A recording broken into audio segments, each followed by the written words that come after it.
Bladder cancers are the second commonest cancers of the urogenital system. And among the urogenital tumors, it's the second commonest causes of death.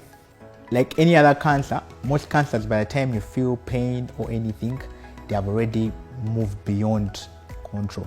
So bladder cancer is one of those cancers where by the time patients present, 3/4 of them are beyond any help, or we cannot do much. However, it's only about a quarter of them that present early. Sometimes you just have lower urinary tract symptoms like frequency, a bit of dysuria, painful micturition, and the most common symptom is passing of bloody urine.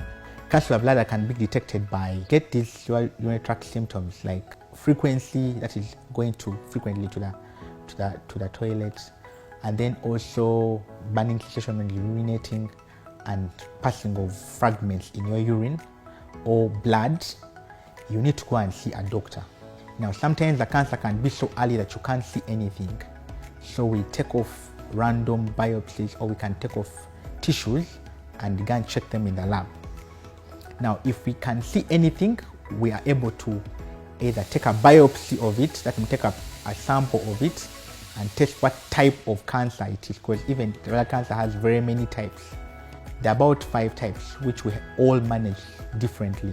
When we get it early, we can either cut it out through an endoscopic procedure called a TURBT. We cut it out, and then we infuse your bladder with some chemotherapy, which later we begin following you up after 3 months, after 6 months, after a year, after 2 years, after 3 years, after 5 years.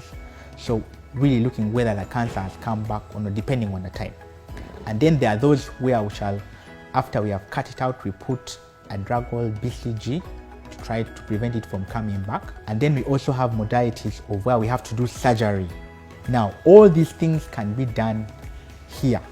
We have the expertise, we have the equipment, we have a very good cancer institute which can be able to follow up the patients and follow them up both sides.